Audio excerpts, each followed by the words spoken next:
그래 그 나이에 국회의원 후보하니까 좋아.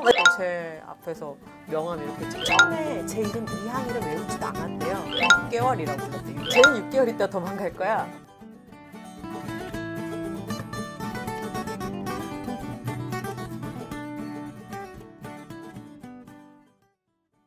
곧 대선도 있고 올해 6월에 지방선거도 있는데 그럼 이번 지방선거에 출마하실 계획이 있으신가요?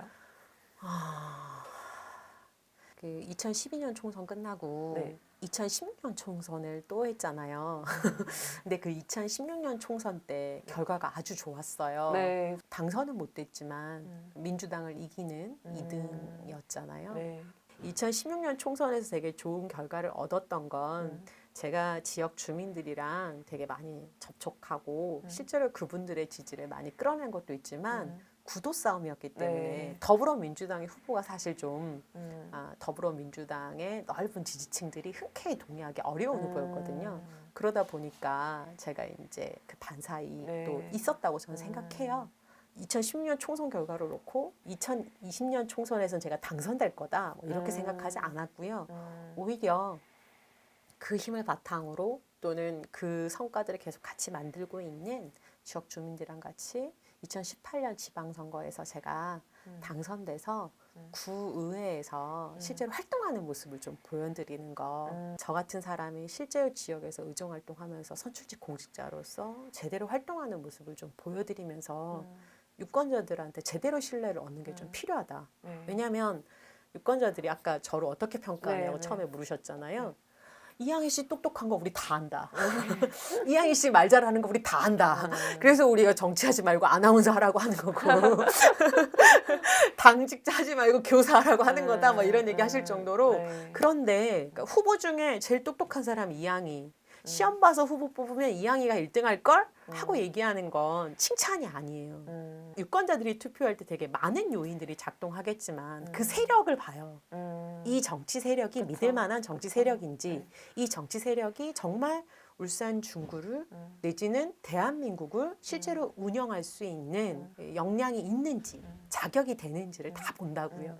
근데 사실 사회당, 노동당 제가 몸담았던 네. 이 진보 정당은 그동안은 시민들, 유권자들의 시야 밖에 있었고 저를 통해서 울산 중구 유권자들은 조금 보게 됐는데 그분들의 한결같은 평가는 이항이는 알겠는데 노동당은 모르겠다. 이항이는 지지하는데 노동당은 아직 싫다. 그래서 이항이가 다른 당에 공천을 받거나 그냥 무소속으로 나왔으면 좋겠다. 이런 얘기 하시는 분들도 있어요. 그래서 제가 충분히 믿을 만한 세력이고 노동당 울산시당이 울산 중구의회를 어떻게 변화시킬 수 있는지를 좀 보여드리고 싶었어요. 이미지상 똑똑하고 좋아 보이는 거 말고 진짜 우리 삶을 같이 변화시킬 수 있다라는 걸 증명해 보이고 싶은 거예요. 그때 되게 조바심이 좀 있었어요, 제가. 그래서 2018년에 구의원 선거 나갔어요. 그때 당의 방침은 광역 비례나 광역의원 출마해서 다수 광역의원 선거에 참여해서 정당 득표율을 올려가지고 비례를 당선시키는 게 당의 전략이었는데 제가 그 당의 전략을 위배했죠. 저는 광역시의원이 아니라 기초의원에 출마를 한 거니까. 과거에 저라면 하지 않았을 선택인데 당시에 저는 그런 선택을 했어요. 실제로 좀 실력도 보여드리고 그 실력을 또 검증받고 싶고 그래서 우리 당에 대한 인식도 좀 바꿔놓고 싶은 조바심이 되게 커서 기초의원 선거에 나갔는데 선거 중반부터 알았어요. 후보는 현장에서 유권자들을 만나고 뛰면 체감하면서 알잖아요. 그래서 이게 바람이 분다라는 게 느껴지니까 지금 민주당 바람이 엄청나게 부는구나. 엄청나게 부는구나라고 느껴서 저는 떨어질 수 있겠다. 근데 표차가 이렇게 많이 날 줄 몰랐어요. 저는 좀 근소할 줄 알았거든요. 제가 25%라는 걸 확인하면서 지난 총선표에서 크게 확 늘리지 않았잖아요. 기존에 저를 찍었던 분들은 저를 찍었지만 새로운 분들이 저를 지지해주지 않았다는 게 다시 확인된 거니까 어렵다. 그래서 선거는 역시 구도와 조직력과 여러 가지 것들이 다 복합적으로 작용하는 건데 그러면서 되게 고민이 깊어졌어요. 그러니까 저 정도의 인지력, 그 다음에 실제로 이 지역 주민들이 제 캠프에 참여할 정도로 좀 넓어졌는데 그동안은 당원들만 해왔다면 근데 이런 상황에서도 지역구 돌파가 안 되면 이게 현실 진보 정치 상황에서 어떻게 가능할까? 음. 막 이런 고민도 되게 복잡해지고 어떤 방법이 있을까? 되게 고민이 깊어지더라고요. 그래서 어떻게 이 상황을 돌파할 수 있을까? 가능할까? 어떻게 해야 되지? 막 이런 고민들 그때 되게 많이 했던 것 같아요. 그래서 이번 지방선거는 출마를 사실은 음. 이렇게 언론하고 인터뷰할 때 네. 정치인들이 아. 저는 출마 안 합니다. 아, 이런 건 네네. 절대 안 하잖아요. 아, 네. 아시죠? 정치인들은 자기 부고 말고는 모든 소식이 좋은 소식이라고. 그래서 지금 울산 지역 뉴스나 신문에서는 네. 여전히 제가 중구청장 후보로 거론되고 있어요. 중구청장. 거론되고 있는데 네, 언론사에 굳이 제가 전화해서 전 출마 계획이 없습니다. 이럴 필요 없는 거잖아요. 그래서 지금 그런 보도를 내버려 두고 있고요. 오늘 이제 인터뷰룸에서는 솔직하게 말씀드리면 아직 제가 답을 못 찾았어요. 그때의 네. 질문에 대한 답을 네, 못 찾았어요. 그래서 지금 그냥 선거가 됐으니 출마하자 또는 출마할 수 있다 이렇게 생각 못 하는 거죠. 그리고 제가 아직 답을 못 찾고 있을 때도 저는 선거를 한 이력이 있잖아요. 그쵸, 네. 근데 그때는 저한테 대의명분이 명확했어요. 당의 목적이나 이런 것들이 명확해서 그 일을 같이 결정하고 했던 건데 이번 지방선거는 저한테 좀 그런 선거는 아닌 것 같아서 지금은 일단 제가 지역사회에서 하고 있는 크고 작은 풀뿌리 활동들을 좀 계속 하면서 그 답을 좀 찾아가야 되지 않을까. 앞서서 이제 그 지역의 뭐 주민분들, 유권자분들이 이양이는 뭐 이렇게 믿음이 가지만 이제 뭐 노동당은 좀 잘 모르겠다 이런 표현을 하신다고 했잖아요. 그게 현실적으로 맞는 판단, 진단이라고 생각이 들거든요. TV나 이런 데서 잘 나오지도 않고 또 체감하기 어려운 이제 정치 세력이니까. 네, 그럼에도 불구하고 뭐 20년 넘게 좀 뭐 진보 정당? 그 진보 정당 중에서도 어찌 보면 좀 가장 뭐 세력이 미미한 당의 당원으로 사시는 이유는 뭘까요? 저는 일단 한국 사회에 제대로 된 진보 좌파 정당이 여전히 필요하다라고 생각하고 있고 그리고 또 하나는 사람들이죠. 저랑 같이 이 당을 지키고 만들어 온 사람들, 이 사람들에 대한 애정과 신뢰, 신의가 있는 거고 온갖 걸 다 해봤는데 우리 정말 다 같이 안 되는 걸, 우리 다 실패했는 걸, 이제 우리 그만해야 되겠는 걸, 우리가 계속 이러고 있는 게 오히려 운동의 해악인 걸, 뭐 이런 결론에 함께 도달하지 않는 이상은 일단 계속 좌충우돌하면서 이런저런 시도와 실험들을 같이 하고 같이 위로해주고 이러면서 하게 되지 않을까 뭐 이런 생각을 하는데 앞서 좀 드렸던 질문에 다른 버전일 수 있을 것 같은데, 그러니까 세력으로서 이제 노동당이나 이런 뭐 진보 정당이 이제 믿음을 줄 수 없으니 이제 좀 더 힘이 큰 정당에 가서 이제 출마를 하는 거 어떠냐 뭐 이런 얘기도 들으셨다고 하셨잖아요. 혹시 뭐 그런 좀 제안을 받으신 적 있는지, 혹은 뭐 내 안에 그런 유혹 같은 건 없었을지도 좀 궁금하거든요. 제안은 처음 정치 입문하고서부터 계속 있었어요. 그럴 것 같아요. 2002년 선거 끝나고 나서 그 다음 선거부터 저라도 영입하고 싶을 것 같아요. 여러모로 이제 여성 정치인이란 것이 분위기나 이미지를 쇄신할 때 또 많이 좀 호출되기도 하잖아요. 네, 뭐 맞아요. 그런 점에서 그래서 그렇고. 저라는 사람이 되게 그렇게 이용되기에 너무 좋잖아요. 그쵸, 조건들이. 그래서 그런 건 계속 있었고 처음엔 되게 화가 나더라고요. 내가 노동당 사회당의 대표인데 나와 우리 당을 얼마나 우습게 알면 이럴 수가 막 이런 생각도 들고 내가 더 정신 차리고 제대로 활동을 잘해야겠다 막 파르르 막 이러기도 하고 그랬는데 시간이 지나니까 그런 마음보다는 저에 대한 그쵸, 평가나 그쵸, 가능성이나 존중 네. 이런 것들에 그쵸, 대해서 네. 해주는 거기 때문에 그냥 고맙다 뭐 이렇게 생각도 한편으로는 하고요. 그래서 어떻게 하면 음. 우리 실력을 키울 수 있을까? 이 고민이 제일 깊죠. 제가 유권자들한테도 이런 질문 되게 많이 받거든요. 단골 질문 같은 걸 같기도 단골 하고. 질문이 아니라 등짝 스매싱도 되게 많이 당해요. 거의 당부 수준 아닌가요? 아니, 그러니까 등짝 스매싱이라니까요. 정말 때리세요. 진심을 다해서 때리세요. 시장 상인들, 어머님들은 저 정말 등짝을 때리세요. 내가 너 2002년부터 지금까지 계속 찍었는데 너 계속 떨어지고 있다. 나 살 날이 얼마 안 남았다. 너 뭐 되는 걸 보고 내가 죽어야 될 텐데 마시기도 하고 그러면서 근데 그 당 갖고는 절대 안 된다. 그리고 또 그렇게 말씀도 하세요. 당신 자기 만족 아니냐. 진보 정치를 배신하지 않고 그 길을 계속 가고 있다라는 자기 만족을 위해서 중국 주민들의 삶을 실질적으로 해결할 수 있는 힘을 갖게 되고 그걸 대리해서 열심히 할 수 있는데 그 일을 방기하는 거다. 그래서 사실 가볍게 들리진 않아요. 그 말씀이 그냥 가볍게 들리진 않고 그럴 때 뭐라고 답하세요? 뭔가 나름 무거운 답안이 있으실 것 같은데. 몸 답은 없어요. 아, 네. 죄송합니다. 더 열심히 할게요.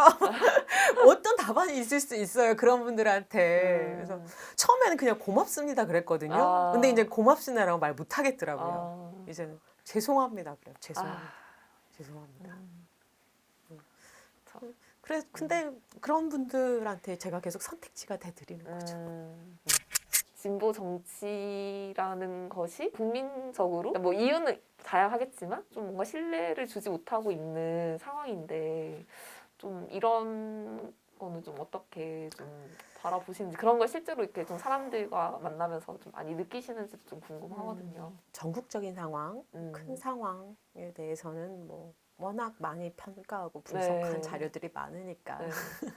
그냥 울산에서 제가 경험한 음. 진보 정치 그리고 제가 느끼는 이제 평가 지점 제 사견임을 전제로 해서 말씀드리면 지금의 진보 정치가 이렇게 질이 멸멸하고 어려운 상황은 여러 가지 정치 구도나 뭐 상황도 있겠지만 일면으로 우리가 자초한 것도 있다고 생각해요. 뭐냐면 특히 울산 같은 경우는 네. 울산 북구랑 동구는 국회의원, 구청장, 네. 시의원, 구의원 민주노동당이라는 진보 정당이 압도적인 우위를 점하고 실제로 운영했던 곳이거든요. 네. 근데 그런 진보 정치를 경험했던 유권자들도 돌아섰다는 건 저희가 반성해야 되는 지점이 분명히 있는 거예요. 그러니까 그동안 진보 정치가 일상적으로 제가 얘기하잖아요. 네. 선거 때 선거 캠페인을 펼치는 것과 일상적으로 진보 정당 활동을 하는 건 또 다른 차원이고 사실 이 부분이 훨씬 더 탄탄하고 광범위해야 네. 선거라는 걸 통해서 성과가 드러나는 건데 사실 여기가 많이 비어 있다 보니까 인지도 있는 스타 정치인 몇 명한테 의존하게 되고 실제로 이제 당적 통제나 이런 것도 잘 안 되고 당의 뭐 정신, 정책들이 실제로 지역사회에 잘 구현되거나 뿌리내리지 못하는 것도 있고 또 하나는 선거 때만 되면 네. 당선이라는 걸, 당선 가능성이라는 걸 제 1의 목표로 두고 무분별하게 후보 단일화 했던 거. 그래서 울산에서는 민주당이랑도 후보 단일화 되게 많이 했어요. 그러다 보니까 사람들이 민주당이랑 진보정당이랑 별로 차이가 없는 거죠. 민주당도 진보정당이라고 분류하잖아요. 심지어. 그러니까 차별 지점이 없죠. 그리고 실제로 후보 단일화도 계속 해왔었고 그런 것들 때문에 배타적으로 민주노동당을 지지했던 민주노총 조합원들도 이제는 민주당의 공천을 받아서 선거에 출마하고 공직자가 되고 본인의 노동운동의 이력, 경력들을 얘기하면서 본인 진보정치인이라고 얘기하고 이러니까 정말 진보 정치인들과 차별 지점이 없어지는 거고 실제로 진보 정치의 설 자리를 계속해서 잃게 만드는 것도 있고요. 그래서 저한테 유권자들이 왜 그러고 있냐, 민주당 가라고 막 얘기하시고 송철우 씨도 예전에 민주노동당 시장 후보 아니었냐, 근데 이번에 민주당으로 당선됐다 얘기도 하고 정말요. 지금 송철우 민주당 시장 그리고 황세영 뭐 시의회 의장 이런 분들이 다 과거에 민주노동당 후보였고 민주노동당의 구의원이었고 뭐 이런 분들이 다 당명만 바꿔서 활동을 하고 있으니 저 같은 사람이 이제 되게 바보 같아 보이는 거죠. 그래서 이런 것들을 그동안 우리가 자초해 온 것도 있다라고 생각하고요.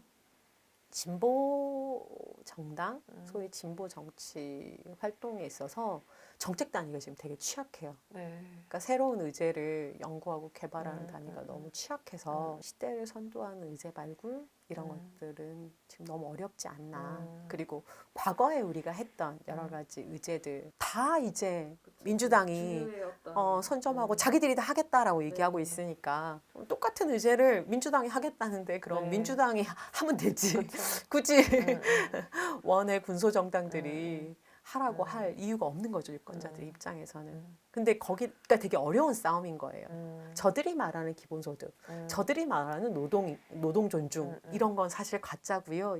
진짜는 이거예요 그쵸, 라고 얘기하는 게 맞아. 얼마나 어려운 싸움이에요. 사실. 그래서 되게 어려워요.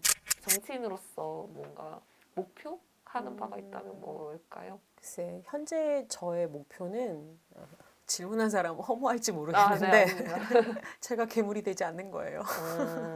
우리 모두의 존엄한 삶을 지키는 게 저는 되게 중요하다고 생각하고 제가 제일 관심 있는 이슈는 그건데 존엄한 삶. 그래서 그 존엄한 삶을 만들어 가기 위해서 지금 시기에 내가 할 수 있는 일이 뭘까? 라는 걸 계속 고민하되 당장 나에야만을 이런 마음은 안 가지려고요. 그런 함정에 빠지는 순간 악수도 두고 괴물도 되고 하더라고요. 혹시 마지막으로 뭐 하시고 싶은 말씀 있으실까요? 전 사실 처음에 인터뷰 제안 받고 되게 의아했어요. 왜?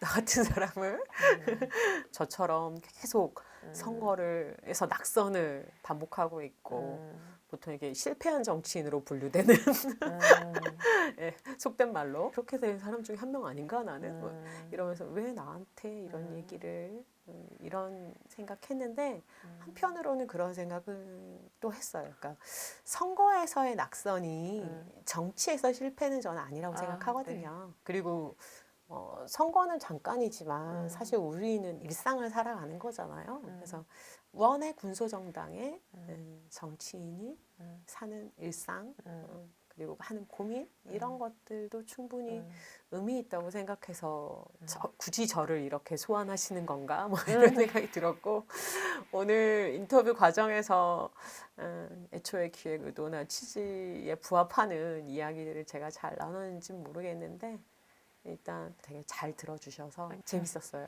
네, 오늘 인터뷰룸은 울산에서 오신 진보 정치인 이양희님을 모시고 이야기를 이어가 봤는데요. 진보 정치의 위기라고 하지만 결국 그 답은 또 우리가 일상에서 만나는 사람들 속에서 찾을 수 있지 않을까라는 생각을 하게 되는 시간이었던 것 같습니다. 오늘 인터뷰룸은 여기서 마치도록 하겠습니다.